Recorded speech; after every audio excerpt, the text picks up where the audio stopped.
Hello everyone, आज हम start करेंगे यूनिट 3 ऑफ मशीन लर्निंग। और मशीन लर्निंग की यूनिट 3 का नाम है decision tree learning and instance based learning. बहुत ही आसान सी यूनिट है, बहुत ही जल्दी कवर होने वाली है। तो चलो फिर स्टार्ट करते हैं। पहला टॉपिक आता है हमारा decision tree learning. Decision tree learning क्या है? अब इसमें नाम में ही आ रहा है डिसीजन एंड ट्री। मतलब हमें एक ऐसा मॉडल बनाना है जो कि ट्री की तरह दिखता हो और वो डिसाइड करे, मतलब हमारे आउटकम को डिसाइड करे कि हमारा सोल्यूशन क्या होने वाला है। तो डिसीजन ट्री लर्निंग क्या है? एक बहुत ही popular supervise machine learning algorithm है। अब सुपरवाइज मशीन लर्निंग एल्गोरिथम किन किन चीजों में यूज होते थे? क्लासिफिकेशन और रिग्रेशन में। तो बहुत ही popular supervise machine learning algorithm है जो कि क्लासिफिकेशन और रिग्रेशन में यूज होता है। और ये काम कैसे करता है? हमारा जो डेटा सेट है उसे छोटे छोटे पोर्शंस में हम स्प्लिट करते चलते हैं ताकि एक ट्री लाइक स्ट्रक्चर बना दे। अब ट्री लाइक स्ट्रक्चर कैसे बनता है? एक रूट नोड होती है, फिर उसके बाद उसकी इंटरनल नोड्स होती है, उनकी ब्रांचेस निकलती है, फिर एक फाइनल हमारी लीफ नोड आ जाती है।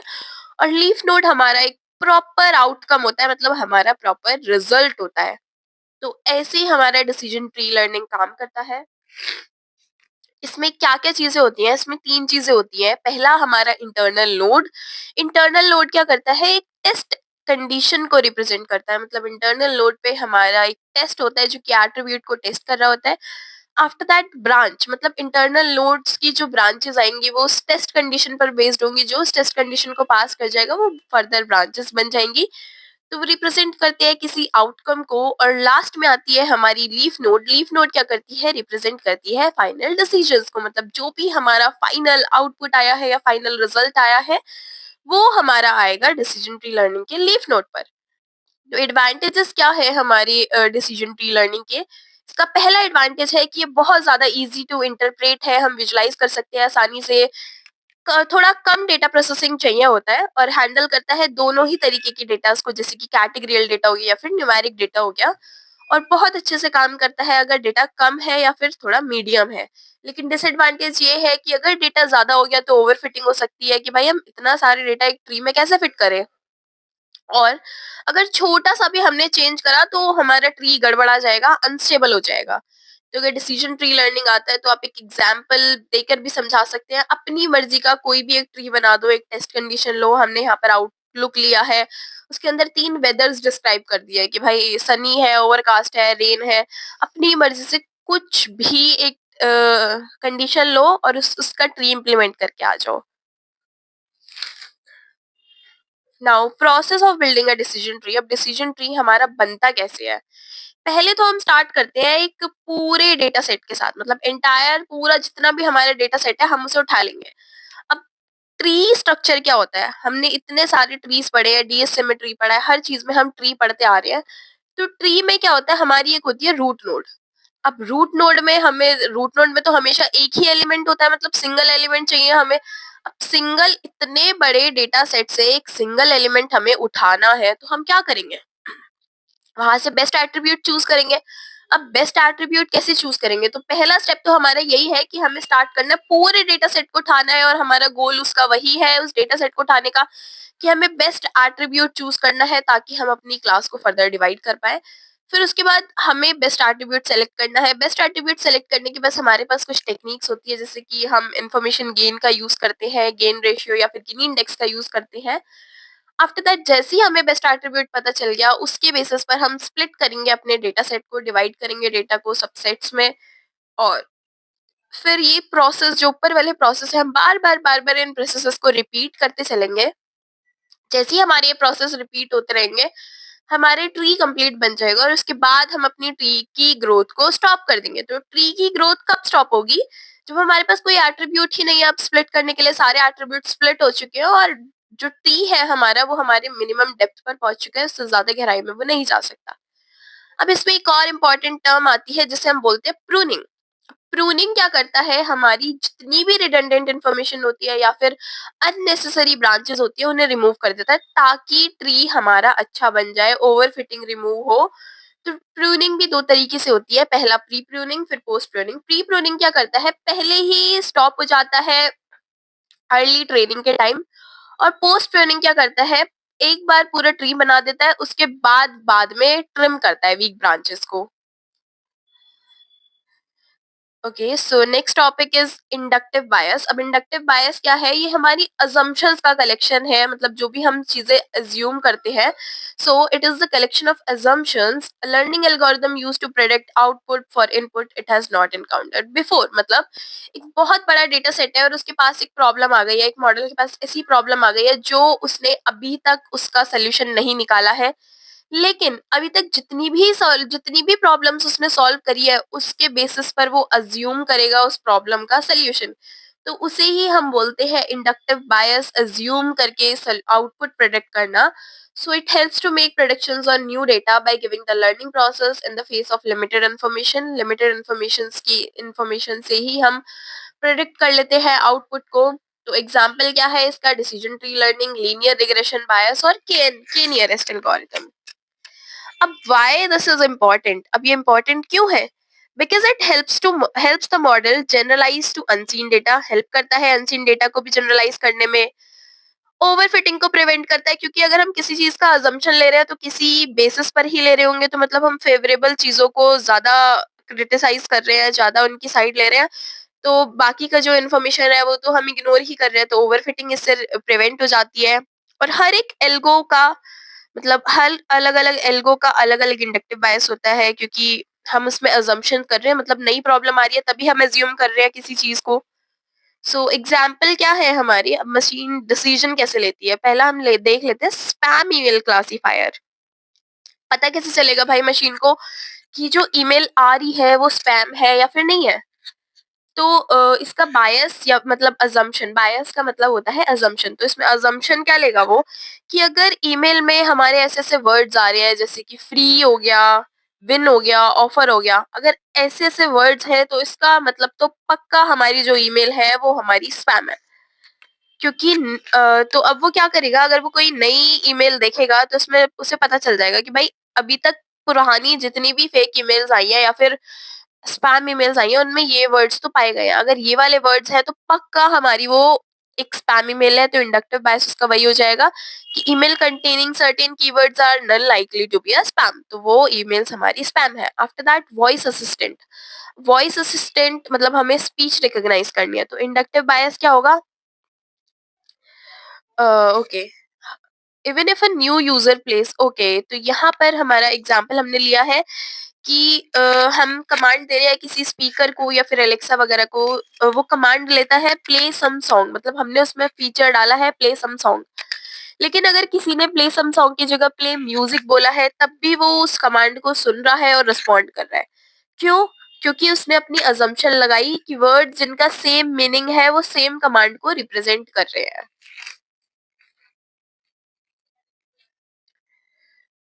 सो इंडक्टिव बायस अगर आया तो आप एक इस छोटे से फ्लो चार्ट को बनाकर आ सकते हैं। पहले ट्रेनिंग डेटा होता है, फिर उसमें कुछ अजम्पशंस लगती है, दैट इज बायस करते हैं हम। फिर उसके बाद एक जनरलाइज मॉडल बनाते हैं। आफ्टर दैट इंफॉर्मेशन गेन का मतलब क्या है कि कितनी अनसर्टेनिटी रिड्यूस होती है हम जब डेटा को स्प्लिट करते हैं। तो it is a major how much uncertainty is reduced when you split a data with respect to a future feature। तो अगर हम सिंपल वर्ड्स में बोले तो हमें ये बेसिकली ये चीज बताता है कि हमें डेटा को कैसे क्लासिफाई करना है। तो जिसका भी इंफॉर्मेशन गेन सबसे ज्यादा होगा, सबसे क्लीन होगा, वो हमारी रूट नोड बन जाती है। So the next topic is inductive interference. अब इंडक्टिव इंटरफेरेंस का मतलब क्या है? इसका मतलब है कि हमारे पास एक बहुत सारी डेटा सेट है और हमें उस डेटा सेट का एक जनरल रूल बनाना है। तो ये क्या करता है? हमारा रीजन करता है। It means reasoning from a specific observation, मतलब एक सारे डेटा सेट को हम ऑब्जर्व करेंगे, एक स्पेसिफिक ऑब्जर्वेशन से हमें एक बहुत जनरल रूल पर पहुंचना है।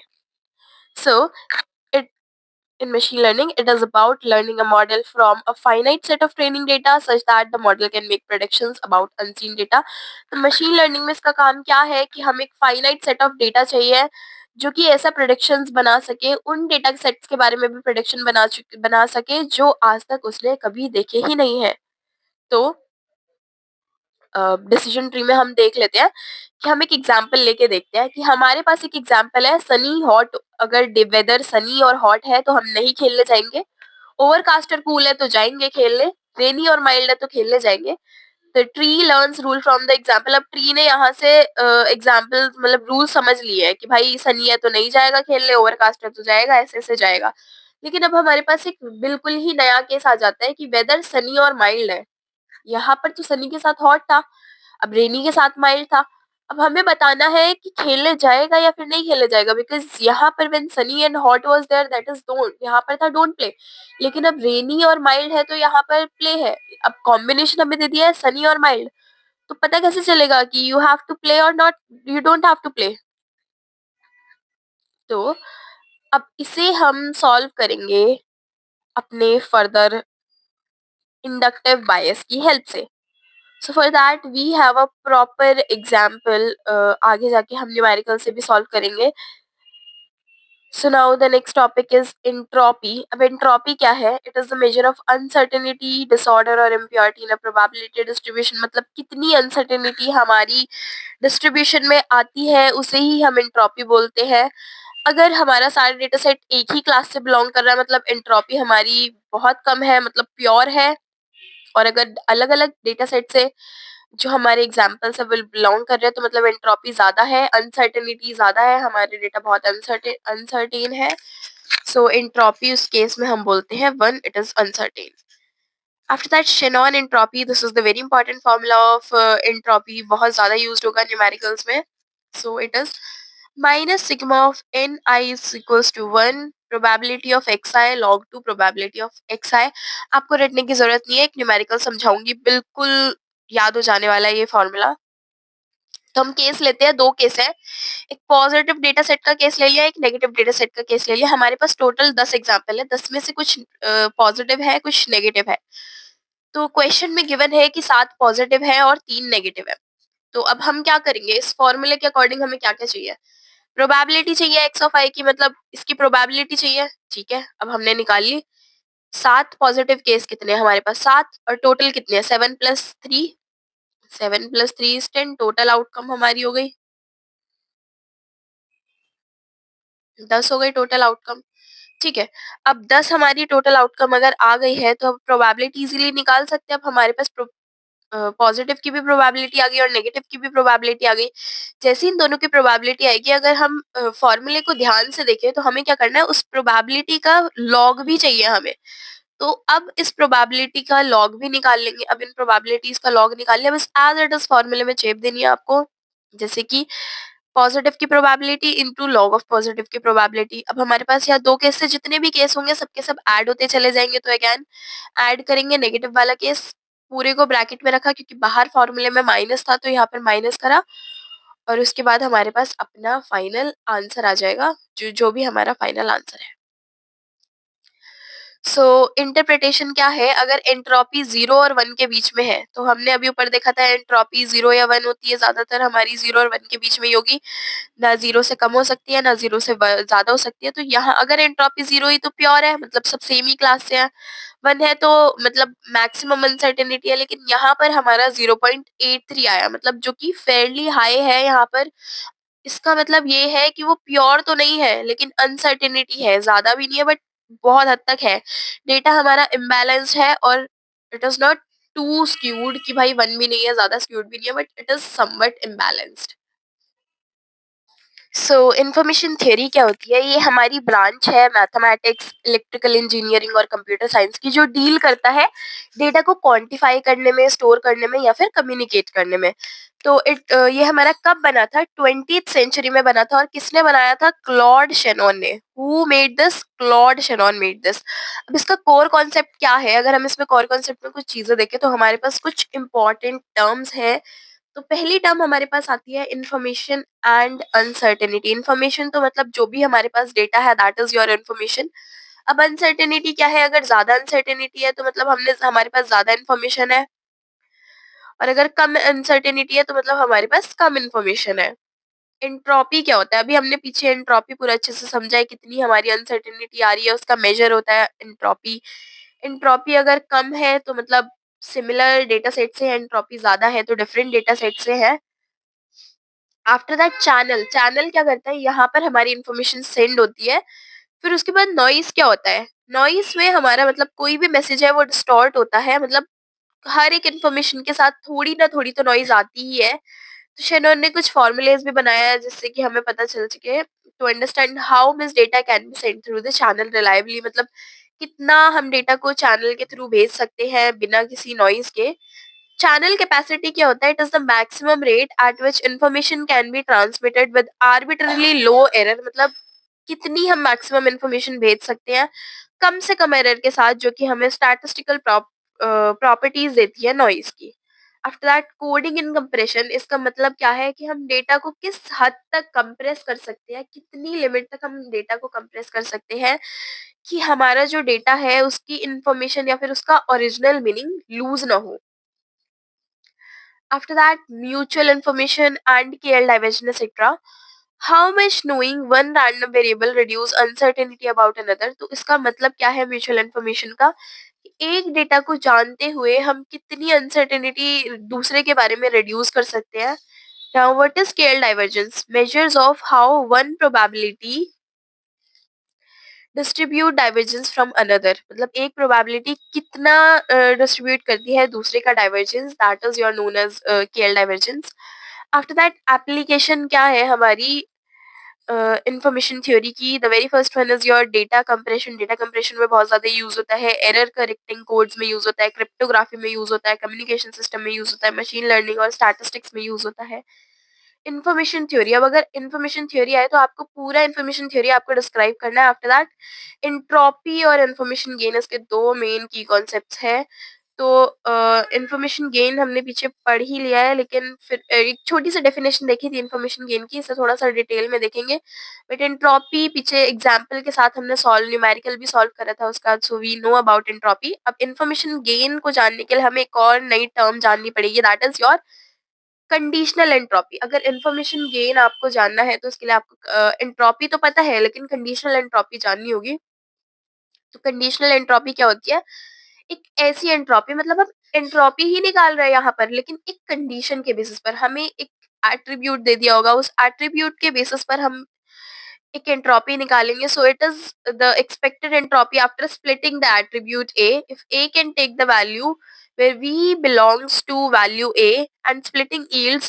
तो ये बहुत ही कॉम्प्लिकेटेड साउंड कर रहा होगा, लेकिन आप जब न्यूमेरिकल्स करोगे बहुत आसान चीज है, ये बहुत ही ज्यादा आसान चीज है। तो इन्फॉर्मेशन गेन क्या होता है? इन्फॉर्मेशन गेन होता है हमारा entropy minus conditional entropy. So यहाँ पर ये जो है हमारा H of D, that this is your entropy and this is your conditional entropy, because it is based on some attribute. एक कंडीशन दे दिया हमें, एट्रीब्यूट के बेसिस पे हमने यहाँ पर एक अपनी कंडीशनल एंट्रोपी निकाली है। तो एक एग्जांपल से समझते हैं, इन्फॉर्मेशन गेन का एग्जांपल देखते हैं कि suppose we have to classify whether a student passes और fails based on the study hour. अब हमें बताना है कि स्टूडेंट्स स्टडी आवर्स के बेसिस पे हमें बताना है कि कितने घंटे बच्चे पढ़ते हैं, वो पास हो रहे हैं या फेल हो रहे हैं। तो हमें बता दिया कि भाई 10 बच्चे हैं जिसमें से 6 पास हुए हैं, 4 फेल हुए हैं। तो पहले तो हम इनकी एंट्रोपी निकालेंगे। अब एंट्रोपी निकालने के लिए हम पहले इनकी एंट्रोपी निकाल देंगे, तो 6 उसमें पास होते हैं according to our formula, probability निकालते हैं फिर उसका ही लॉग निकालते हैं। तो जो हमारे पास हुए थे 6 लोग पास हुए थे, तो 6/10 log 2 6/10। सिमिलर वे में हम फेल वालों की एंट्रोपी निकालेंगे, जैसे ही इनकी एंट्रोपी निकाल दी दोनों को ऐड करा, हमारे पास आ गई एंट्रोपी। अब इन्फॉर्मेशन गेन के लिए हमें चाहिए होती है कंडीशनल एंट्रोपी। अब कंडीशनल एंट्रोपी कैसे निकालेंगे? हमें स्टार्टिंग ऑफ क्वेश्चन में मेंशन करा था कि हमें बताना है स्टडी आवर्स के बेसिस पे। तो यहाँ पर हमें दिया हुआ है, एक कंडीशन दी हुई है, एक एट्रीब्यूट दिया हुआ है कि कुछ बच्चे 5 घंटे से ज्यादा पढ़ते हैं। जब उनसे पूछा गया कि आप 5 घंटे से ज्यादा पढ़ते हो, तो दो ग्रुप में बच्चों को डिवाइड कर दिया गया। पहले ग्रुप ने बोला हाँ, दूसरे ग्रुप ने बोला नहीं। पहले ग्रुप ने बोला हाँ हम 5 घंटे से ज्यादा पढ़ते हैं, दूसरे ग्रुप ने मना करा। अब जो पहला ग्रुप था उनमें से 4 बच्चे पास हुए, एक बच्चा फेल हुआ, तो मतलब टोटल बच्चे पास कितने थे? 6। और फेल कितने थे? 4। तो इनमें से जो 6 बच्चे पास हुए वो थे जो 5 घंटे से ज्यादा पढ़ाई करते हैं, और 2 बच्चे वो थे जो 5 घंटे से कम पढ़ाई करते हैं। तो पहले ग्रुप में हमारे को एक कंडीशन दी हुई है कि भाई 5 बच्चे हमारे थे जो 5 घंटे से ज्यादा पढ़ाई करते हैं, जिसमें कि 4 पास हुए, एक फेल हुआ। तो सिमिलर वे में इसकी भी हम एंट्रोपी निकालेंगे, तो टोटल स्टूडेंट्स 5 थे, पास वाले 4 थे, तो पहले पास वाले की निकालते हैं, 4/5। सिमिलर वे में इसका लॉग निकालेंगे। फेल वाले कितने थे? 1, तो 1/5। log 2 1/5। इसकी प्रोबेबिलिटी निकाल दी। अब ग्रुप 2 की प्रोबेबिलिटी निकालेंगे, एंट्रोपी निकालेंगे। ग्रुप 2 की हमने एंट्रोपी निकाली, ग्रुप 2 की कुछ एंट्रोपी आ गई। अब कंडीशनल प्रोबेबिलिटी तो एक पूरे एट्रीब्यूट के ऊपर डिपेंड करती है, मतलब हमारा स्टडी आवर्स के ऊपर डिपेंड कर रही थी। तो स्टडी आवर्स में 2 ग्रुप थे, यस और नो। हमने दोनों की एंट्रोपी निकाली। अब कंडीशनल एंट्रोपी निकालने के लिए हम इन दोनों को कर देंगे ऐड। अब जैसे ही हमने इन दोनों को करा ऐड, उसके बाद आता है अब हमारा इंफॉर्मेशन गेन। इन्फॉर्मेशन गेन कैसे निकालेंगे हम? इन्फॉर्मेशन गेन निकालेंगे एंट्रोपी माइनस कंडीशनल एंट्रोपी, मतलब जो भी हमारी एंट्रोपी है उसमें से हम माइनस कर देंगे अपनी कंडीशनल एंट्रोपी को।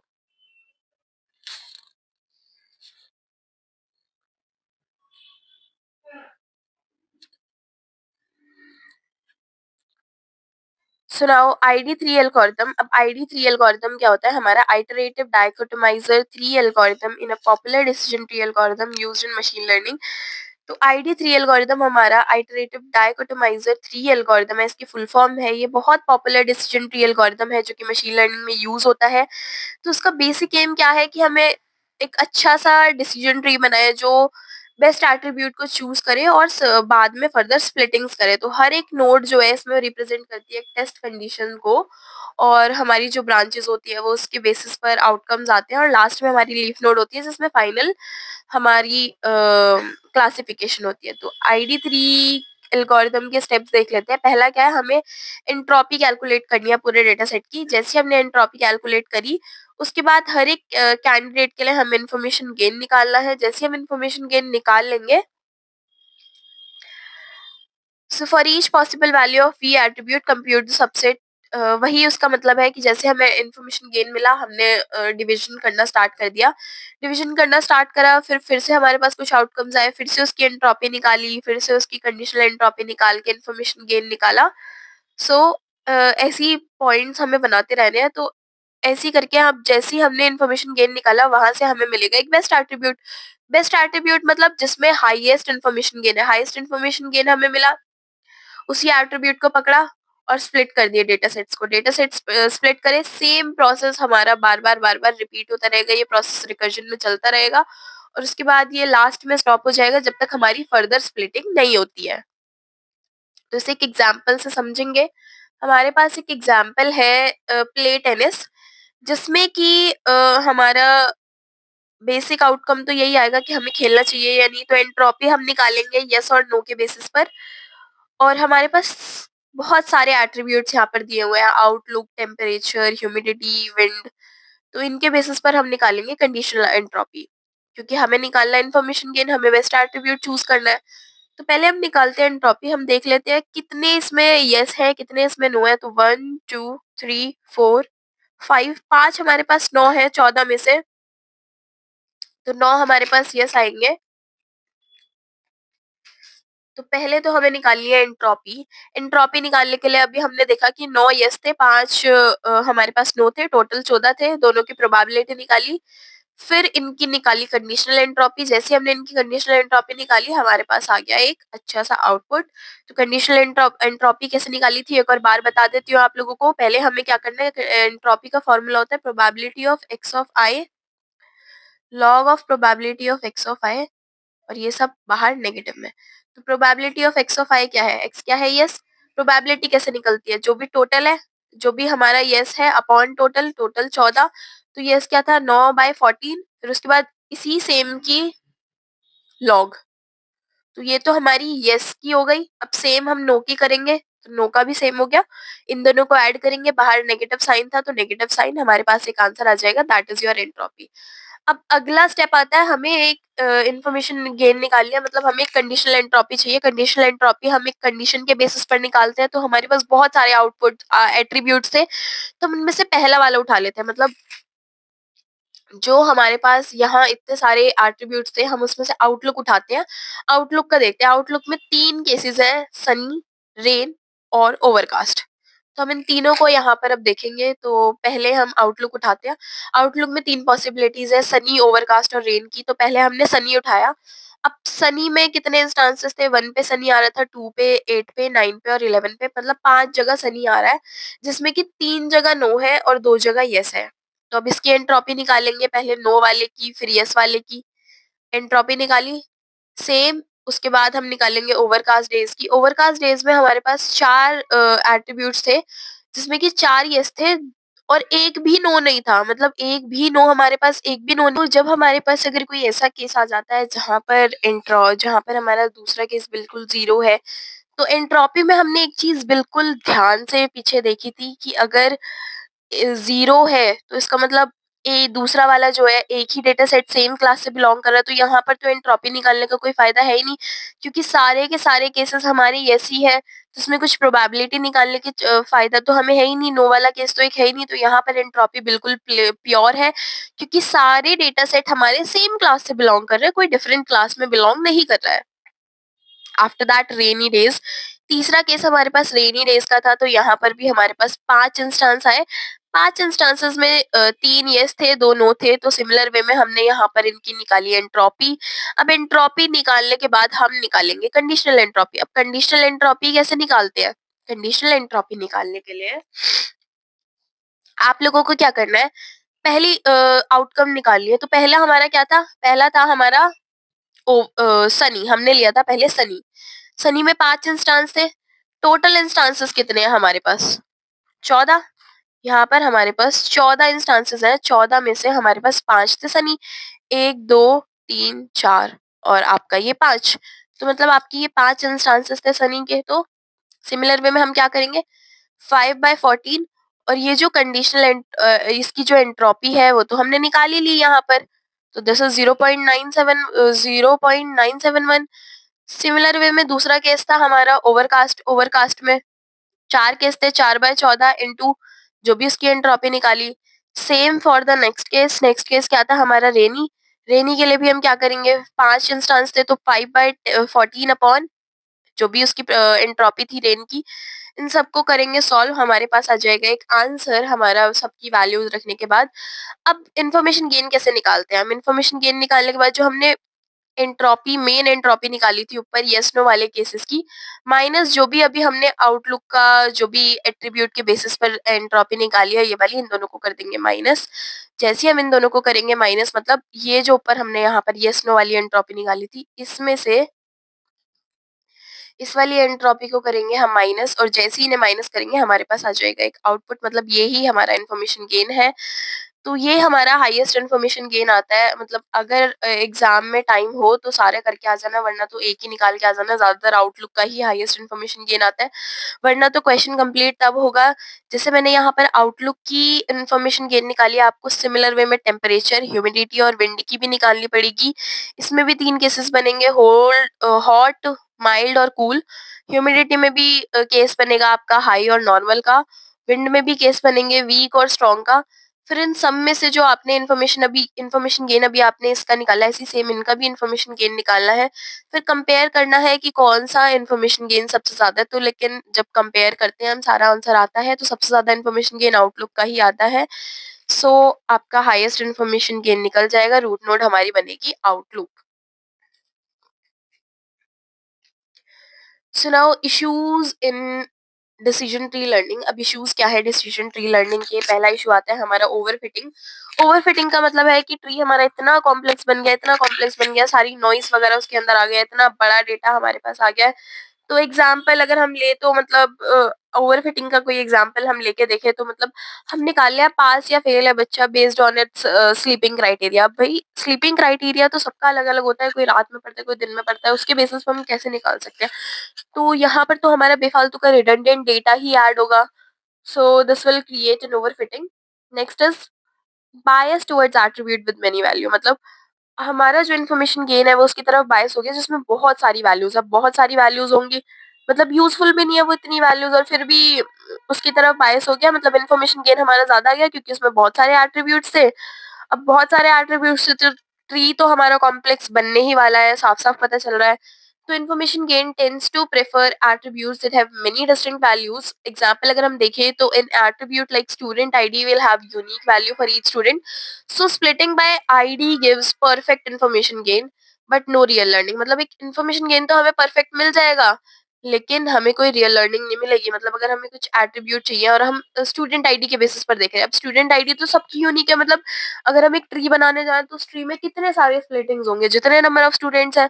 लेकिन इन्फॉर्मेशन गेन तो अच्छा मिल जाएगा, लेकिन कोई रियल लर्निंग नहीं मिलेगी हमें वहां से। अब इन स्टूडेंट आईडी के बेसिस पर हम क्या क्या सीखेंगे, कुछ कॉमन चीजें थोड़ी ना पता चलेंगी। स्टूडेंट आईडी तो सबकी यूनिक होती है। Next is handling continuous attributes. Handling continuous attributes मतलब डिसीजन ट्री में कॉन्टिन्यूस एट्रीब्यूट्स को हैंडल करने में बहुत दिक्कत आती है। जैसे कि हमारी एज है, एज तो कॉन्टिन्यूस ही होती है, so it is very difficult to handle here. Next is missing value. अगर कोई डेटा वैल्यूज मिसिंग है तो हमारा रिस्पॉन्स अच्छा नहीं आता है, सारे हौश पौश हो जाता है। After that computational complexity. Computational complexity क्या है?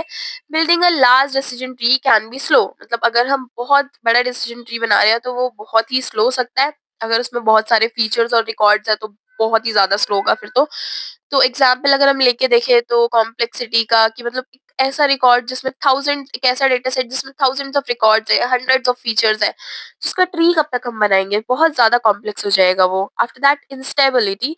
इंस्टेबिलिटी का मतलब क्या है? छोटे छोटे चेंजेस हम डेटा में करें, उसकी वजह से बहुत दिक्कत आ रही है हमारे डेटा में। बहुत मतलब हम कर तो छोटा सा चेंजेस रहते हैं, लेकिन एक छोटा चेंज करने की वजह से एक बहुत बड़ा ड्रास्टिक चेंज आ गया हमारे डेटा में। So now instance based learning. अब इंस्टांस बेस्ड लर्निंग क्या होता है? ये एक हमारी लेजी लर्निंग एल्गोरिथम है। So it is a lazy learning where the algorithm stores training example and uses them directly to make predictions for the new data instead of building a new और explicit model. मतलब हमारा जो data है वो पुरानी जितनी भी उसकी चीजें होती है उन सबको स्टोर करके रखता है। वो खुद से अपना बिल्कुल दिमाग नहीं चलाता है, वो पुराने डेटा को स्टोर करके रखता है और उन्हीं के बेसिस पर नए नए मॉडल्स बनाता रहता है। वो अपना 1% भी मतलब it is too lazy to do new things. कि भाई डेटा आएगा तब की तब देखी जाएगी, तब हम पुराने में से उठाएंगे। वो क्या करते हैं? पुराने में से उठाएंगे और वहां से तब अपना दिमाग चला के तब काम करेंगे। वरना तो मीनवाइल जब तक कोई डेटा नहीं आ रहा हम ऐसे ही खाली निठल्ले बैठे रहेंगे। तो इसका बेसिक फंडा यही है। एडवांटेज क्या है हमारे इंस्टेंस बेस्ड लर्निंग का? कि बहुत सिंपल है इम्प्लीमेंट करने में, कोई भी ट्रेनिंग टाइम नहीं चाहिए होता, नेचुरली हैंडल कर लेते हैं हम कॉम्प्लेक्स बाउंड्रीज को बहुत अच्छे से, बहुत बढ़िया तरीके से काम करता है सफिशिएंट डेटास और प्रॉपर डिस्टेंस मेट्रिक्स के साथ। अब इसका डिसएडवांटेज क्या है? कि बहुत स्लो है प्रोडक्शन टाइम, क्योंकि पुराने डेटास के बेसिस पर ये फंडिंग वो डिसाइड करता है, तो बहुत ही स्लो प्रोडक्शन टाइम है। सेंसिटिव है नॉइस से और इररिलेवेंट फीचर से, और it requires good distance measure and proper value of R. अच्छा डिस्टेंस मेजर चाहिए, वरना तो गड़बड़ा जाएगा मामला। और हाई मेमोरी रिक्वायरमेंट है, बहुत सारी मेमोरी की जरूरत है, क्योंकि हर एक डेटा को बार बार स्टोर करना इज नॉट सो इजी। ये सारे डेटा को स्टोर करता है, लेजी लर्निंग टेक्निक है।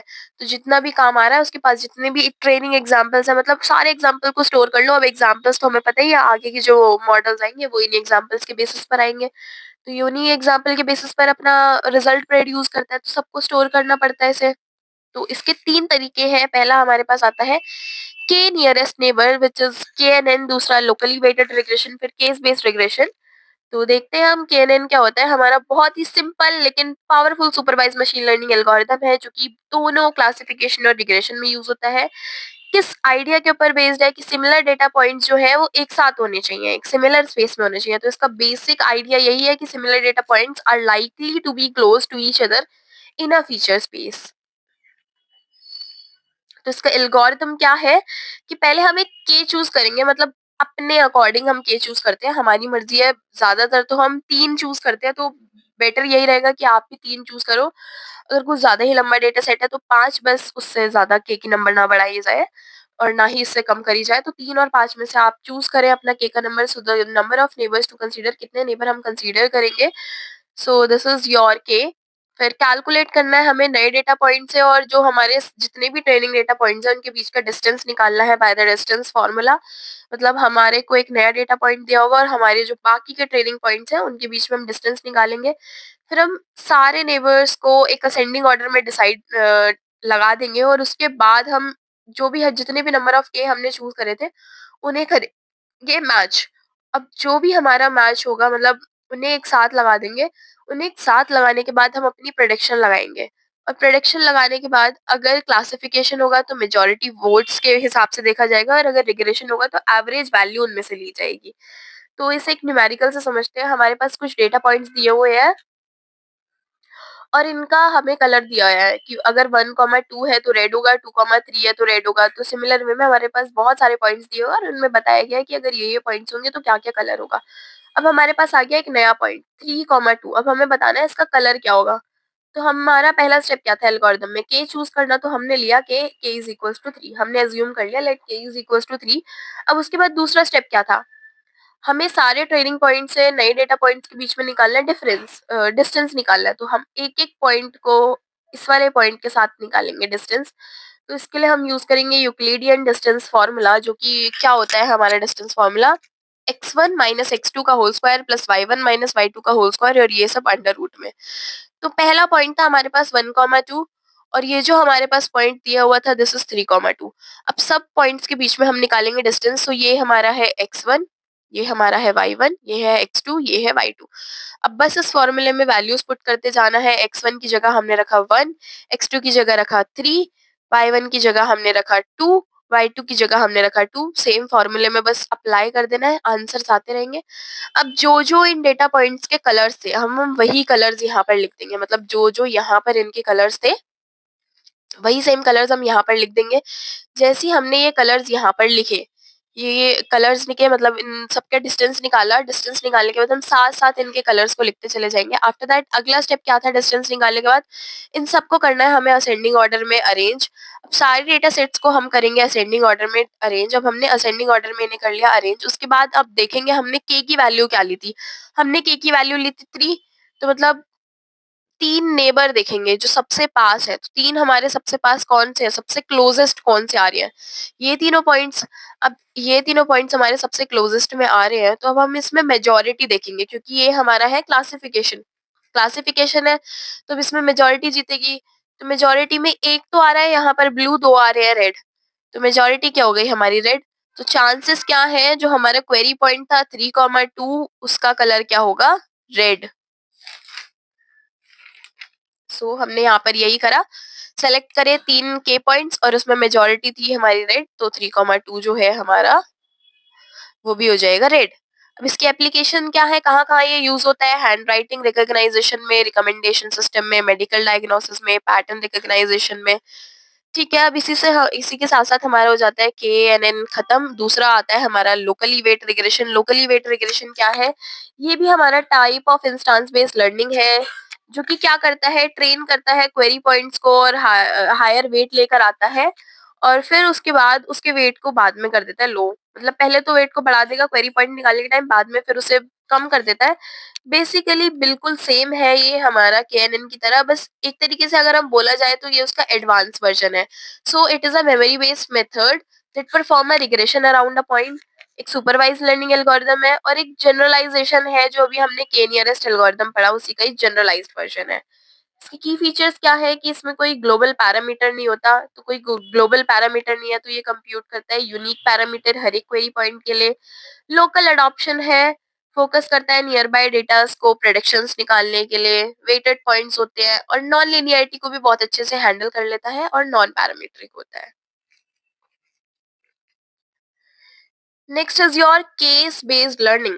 केस बेस्ड लर्निंग क्या है हमारा, ये एक हमारा इंस्टेंस बेस्ड लर्निंग अप्रोच है, जिसमें कि सिस्टम क्या करता है, पुराने पास्ट के केसेस को स्टोर करके रखता है। पास्ट के केसेस को स्टोर करता है ताकि नए नए केसेस को सॉल्व कर पाए, नई प्रॉब्लम्स को सॉल्व कर पाए।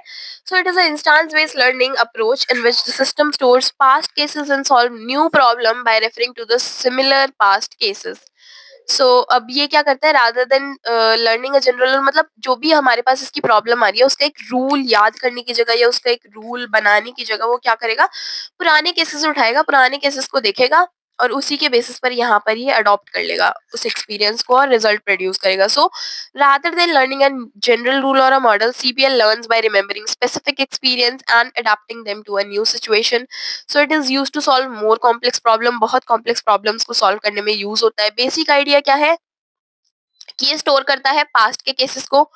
फिर क्या करता है, पास्ट के केसेस को स्टोर करके रखा, फिर इसने अब इसके पास एक प्रॉब्लम आई, उस प्रॉब्लम को आइडेंटिफाई करा, फिर वो देखेगा, रिट्रीव करेगा अगर ऐसा कोई सिमिलर केस है। अगर सिमिलर केस मिला तो उसे कर लेगा रीयूज़। रीयूज़ करने के बाद क्या करेगा, उस पूरी केस को करेगा रिवाइज़, मतलब अब उसने रीयूज़ करा, पुराने केस को रीयूज़ करा, नया अब नया केस की एक कंडीशन बनाई, इसके मतलब इसके पास एक और एग्ज़ाम्पल ऐड हो गया।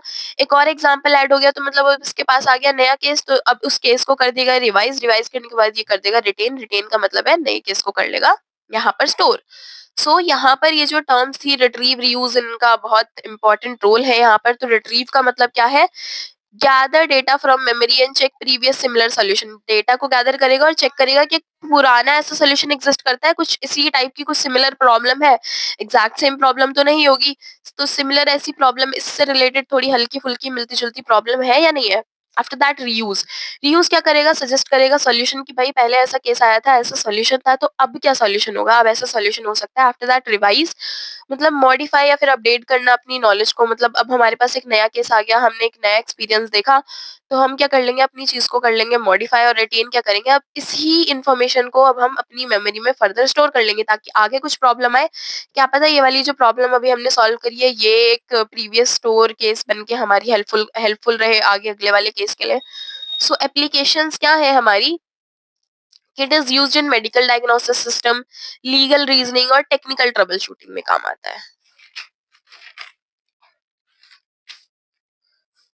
It is also used in customer support. अब एडवांटेजेस क्या है कि सीखता है रियल एक्सपीरियंस को, बहुत easily update, easy to update है। It is good for domain with replacing patterns, जो ऐसे डोमेन्स के साथ भी बहुत अच्छे से काम करता है जिनमें रिपीटिंग पैटर्न्स होते हैं, हैंडल करता है एक्सेप्शन को नेचुरली। डिसएडवांटेज क्या है कि बहुत सारा डेटा इसे चाहिए होता है, लार्ज मतलब सारा डेटा स्टोर करके रखता है, तो मेमोरी बहुत चाहिए होती है। स्लो रिट्रीवल है, कभी कभी रॉन्ग सॉल्यूशंस भी दे सकता है और अडॉप्ट करता है पास सॉल्यूशन, मतलब अडॉप्शन जो होता है पास सॉल्यूशन का वो ट्रिकी भी हो सकता है। अब केस बेस्ड लर्निंग और इंस्टेंस बेस्ड लर्निंग में एक डिफरेंस है कि स्टोरेज क्या है, store structured cases, case based learning हमारा स्ट्रक्चर्ड केसेस को स्टोर करता है, वाइल इंस्टेंस बेस्ड स्टोर करता है रॉ फीचर्स या फिर लेबल पेयर्स को। लर्निंग स्टाइल क्या है कि प्रॉब्लम सॉल्व होती है एनालॉजी से केस बेस्ड में, और इंस्टेंस बेस्ड में जो प्रेडिक्शन होती है वो मेजॉरिटी के बेसिस पर देखी जाती है। यहाँ पर ये मॉडिफाई करता है पास सॉल्यूशन को, यहाँ पर कोई मॉडिफिकेशन नहीं होती है। मेमोरी यहाँ पर कम यूज होती है, यहाँ पर ज्यादा मेमोरी यूज होती है। आफ्टर दैट एग्जांपल क्या है, मेडिकल डायग्नोसिस या फिर लीगल रीजनिंग, यहाँ पर केएनएन क्लासिफायर। अगर एकेटीयू एग्जामिनेशन में आए तो you can make this diagram for your better marks, आपको अच्छे मार्क्स मिलेंगे क्योंकि डायग्राम का इम्पैक्ट बहुत अच्छा पड़ता है एग्जाम्स में। सो now the last topic which is your, एक छोटा सा हमारे पास डिफरेंशिएट है एंट्रोपी और इन्फॉर्मेशन गेन के बीच में, जो कि कई बार पूछ लिया जाता है, तो इससे भी गो थ्रू कर लेते हैं एक बार।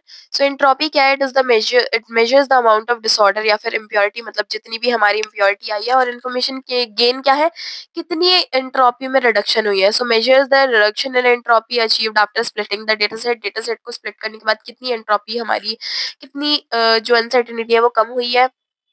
एंट्रोपी क्या करता है, quantifies uncertainty in target variable, और इन्फॉर्मेशन क्या करता है, क्वांटिफाइज करता है कि how many attribute help in reducing uncertainty, मतलब कि कितने एट्रीब्यूट्स हेल्प कर रहे हैं अनसर्टेनिटी को रिड्यूस करने के लिए। तो एंट्रोपी जो होता है it is the measure of randomness, और इन्फॉर्मेशन गेन क्या है, it is the difference in entropy before and after the split.